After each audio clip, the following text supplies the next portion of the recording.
Good morning, class. How are you? Hope you are all doing good. The first semester is about to end and I want to congratulate you for being strong during these trying times. Good morning, Miss. Thank you and congratulations as well. So for this week's lesson, we will be discussing about pulmonary fibrosis. So anyone familiar to it? Miss, pulmonary fibrosis is one of the diseases in the respiratory system. Okay, that's right. To tell you more about the disease, I request you to please listen carefully while I discuss it. What is pulmonary fibrosis? The word pulmonary means lung and the word fibrosis means scar tissue, similar to scars that you may have on your skin from an old injury or surgery. So in simple sense, pulmonary fibrosis or PF means scarring of the lungs. Over time, the scar tissue can destroy the normal lung and make it hard for oxygen to get into your blood. Low oxygen levels and the stiff scar tissue itself can cause you to feel short of breath, particularly when walking and exercising. Pulmonary fibrosis isn't just one disease. It is a family of more than 200 different lung diseases that all look very much alike. There are 5 main categories of identifiable causes of pulmonary fibrosis: drug-induced, radiation-induced, environmental, autoimmune, and occupational. In the United States, environmental and autoimmune causes seem to be the most common types of PF of known cause. Some medications can cause pulmonary fibrosis. Drugs used to treat cancer, such as chemotherapy, drugs used to treat abnormal heart rhythms such as amiodarone, drugs used to treat inflammatory conditions such as methotrexate, and an antibiotic used to treat urinary tract infections such as nitrofurantoin are some of the better-known drugs that cause injury, inflammation, and scarring in the lungs. Numerous other drugs have been implicated as causes of pulmonary fibrosis in some cases. Radiation to the chest for lymphoma, Hodgkin diseases, or breast, lung, and other cancers can injure the lung and cause fibrosis. Environmental causes of pulmonary fibrosis are typically called hypersensitivity pneumonitis or chronic hypersensitivity pneumonitis. HP occurs when the lungs react with inflammation and scarring after breathing in mold spores, bacteria, animal proteins, especially from indoor or caged birds, or other known triggers. No one is certain why some people are so susceptible to developing HP and others are not.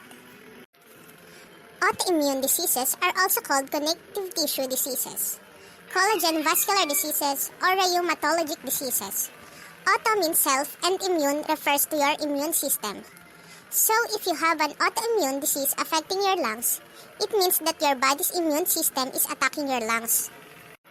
Examples of autoimmune diseases that can cause PF include rheumatoid arthritis, scleroderma, also called systematic sclerosis, Sjogren's syndrome, and last one is polymyositis, dermatomyositis, and antisynthetase syndrome.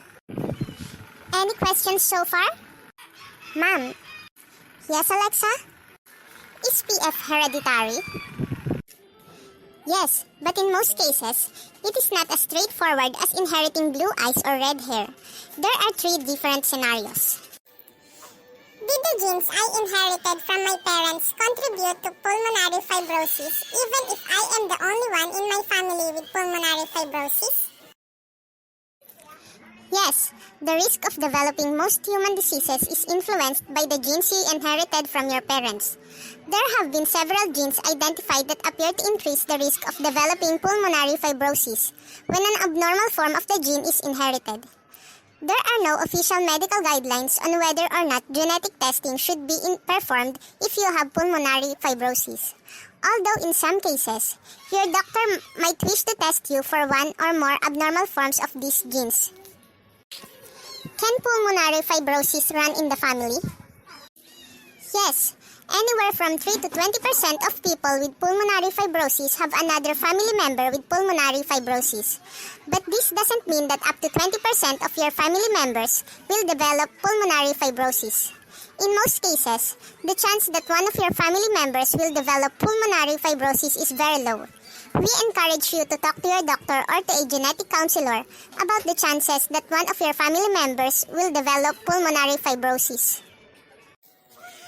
Are there specific types of pulmonary fibrosis where the entire disease is due to one gene? Yes, there are a few rare genetic forms of pulmonary fibrosis that can affect both children and adults when just a single gene is inherited in an abnormal form, usually from both parents. Hermansky-Pudlak syndrome is an example of a genetic form of pulmonary fibrosis that simply requires abnormalities in one gene.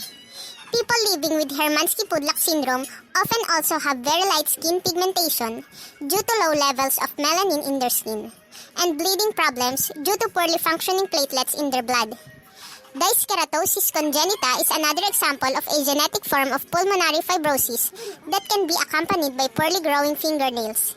Changes in skin pigmentation, increased risk of developing problems in the bone marrow, and other conditions. Do you have any more questions? None, miss. If that's the case, I think let's end our discussion here. See you on our midterm exam. Thank you.